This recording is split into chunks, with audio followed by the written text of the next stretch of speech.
d'accepter notre invitation, c'est gentil. Avec plaisir. On est au sein de la brasserie Coterie, notre premier partenaire Foot Actu 14. Donc on va faire un petit état des lieux de la saison, ton parcours, tes objectifs. On va adresser un peu tout ça. Donc déjà, est-ce que tu peux te présenter pour les internautes de Foot Actu 14, ton parcours, pourquoi le foot, pourquoi ce sport, pas un autre? Eh bien, j'ai 24 ans. J'ai commencé à 2 ans. Ensuite, je me suis inscrit au CA Lisieux à 9 ans. Donc là, à partir de là, j'ai fait mes gammes. Voilà. En 13 ans, je suis parti au Stade Malherbe pendant 1 an. Enfin, j'ai pas fait 1 an parce que ça s'est plutôt mal passé. Ensuite, j'ai voulu tout arrêter, tout simplement. Et Jean-Louis Sénéchal, que je remercie encore, a proposé justement de venir s'entraîner avec lui en senior à Pont-l'Évêque pour justement reprendre goût au foot. Et à la suite de ça, donc j'ai recommencé avec lui. Et Antoine Husson, à l'époque à Lisieux, m'a proposé de revenir signer en 15 ans DH à Lisieux, que j'ai fait. Et donc ensuite on est monté en saison nationale et ça s'est plutôt bien passé. J'ai joué quelques fois en 18 ans, notamment en finale de Coupe de Basse-Normandie. On a gagné. Et ensuite Deauville m'a proposé de les rejoindre pour intégrer le groupe CFA2. Donc que j'ai fait et maintenant ça fait quelques années que je suis à Deauville. 17 ans. D'accord. Pourquoi c'est mal passé au Stade Malherbe alors? J'avais pas assez de mental, tout simplement. Je sortais du cocon familial à 13-14 ans. En plus c'est compliqué parce qu'on est au Crêpes toute la semaine et on s'entraîne que le mercredi avec notre équipe. Donc forcément on est un peu mis à l'écart et puis oui, j'avais pas le mental tout simplement. D'accord. J'étais pas fait pour ça. Ok. Bon, comment ça se passe à Deauville alors cette année? Ça se passe très bien. Les résultats en témoignent de toute façon. Personne ne nous voyait là. Peut-être même pas nous. Même si on joue tous les matchs pour les gagner. Donc on ne prend pas la tête, on est à 1 point derrière les 2 leaders avec un match en retard. On va prendre les matchs les uns après les autres et puis on verra où on est à 4 ou 5 matchs de la fin. Justement, là, quand on attaque la seconde partie de championnat, les objectifs là, dans le vestiaire, c'est quoi là, concrètement? Là, on fait pas trop, on fait un bilan tous les 4-5 matchs, mais on prend les matchs les uns après les autres et on voit où on en est. On parle pas du titre ou on va pas se mettre pression inutile. Ça c'est le discours un peu de Non, la communication du club. Là. Non. Quand on est compétiteur, je suppose quand même on joue la CFA2. Oui, si on se le dit à moitié. Bien sûr qu'on y pense, mais à l'heure actuelle, on n'a même pas terminé nos matchs allés. Il nous reste encore Avranches à jouer. Justement, en plus vous avez un avantage par rapport aux autres. Donc on va voir comment ça se passe et puis on fera un bilan à 4 ou 5 matchs de la fin, voir si on est encore dans le coup ou pas. Justement pour la montée, on se dit bon, on a 3 clubs qui sont détachés.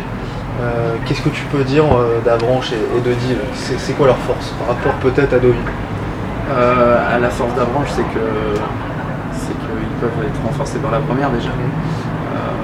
Mais ça peut être aussi un désavantage parce qu'ils en dépendent un peu. Donc si la première n'est pas sauvée, ils vont peut-être pas pouvoir se renforcer comme ils veulent.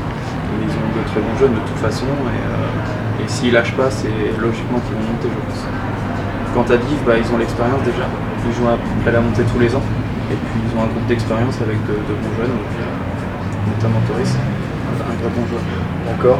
Et le plus de Deauville par rapport à ces équipes? L'état d'esprit. On est irréprochable cette année. On a eu de bons renforts et la mayonnaise a plutôt bien pris et je pense que ça peut donner quelque chose de bien. Justement, on parle des renforts. Est-ce que tu peux nous en dire 2 mots? Ils sont bien intégrés, ça a très bien plu, parce qu'il y a eu des départs, il y a eu pas mal de mouvements finalement. Ouais. Il y a eu autant de départs que d'arrivées en début de saison.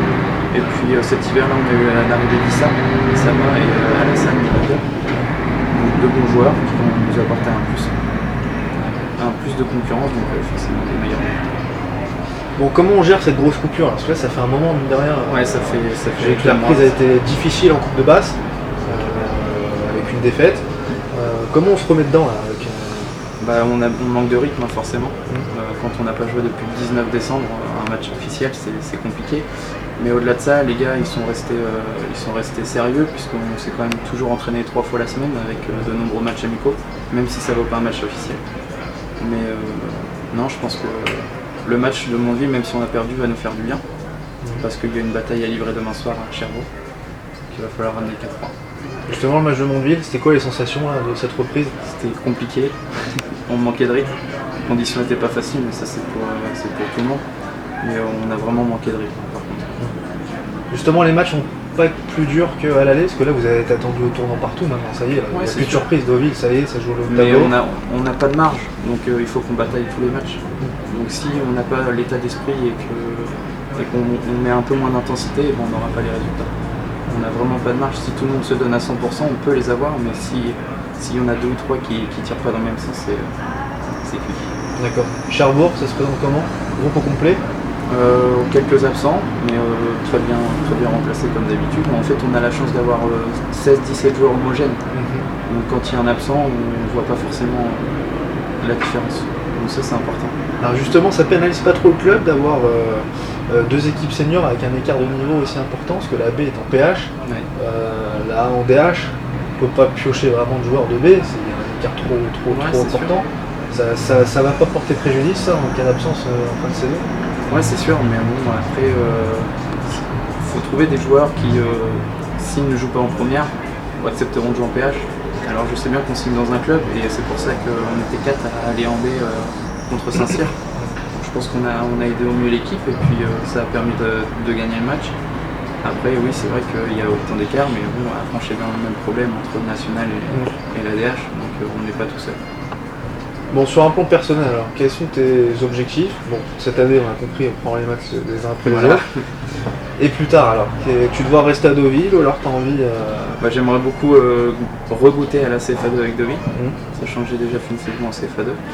Et de toute façon, je me fais pas d'illusions. Avec ma taille, c'est compliqué d'aller plus haut. Mais pourquoi pas aller jouer le plus haut possible. Ouais, je fais quand même partie des références en DH. Qui est reconnu maintenant dans le championnat. Qu'est-ce que ça te fait d'avoir cette image de gardien, on va dire, efficace du championnat? Ça fait toujours plaisir, hein, c'est sûr, on va pas faire la fine bouche, mais justement il faut continuer à travailler pour rester parmi les références. Alors toi, justement, en tant que gardien, dans le championnat DH, tu vois qui comme bon gardien qui sort du lot cette année? Quelqu'un qui est constant, c'est Jérémy Bazir. C'est quelqu'un qui est toujours là et toujours présent. Et il y a aussi JD Artel qui est aussi spectaculaire et efficace à Amos. Ouais.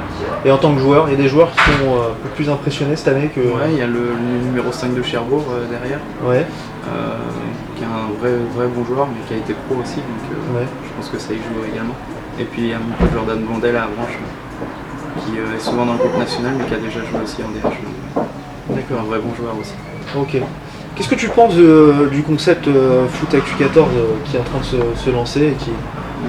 Je pense que c'est super parce que ça apporte une lumière sur le foot amateur et qu'on parle de l'ADH à la 4e div, c'est vraiment bien pour tout le monde. Ouais, c'est bien cet esprit de professionnaliser un peu le foot amateur. Ça met en lumière des bénévoles, des joueurs que voilà, tout le monde joue à son niveau, mais le principal c'est de jouer au foot et que tout le monde soit mis en lumière, c'est important. Bon, qu'est-ce qu'on peut te souhaiter alors pour cette année 2016? Prendre le moins de buts possible, qu'on marque le plus possible et qu'on monte, tout simplement. Ça marche. Bon, merci beaucoup Flo, c'est gentil.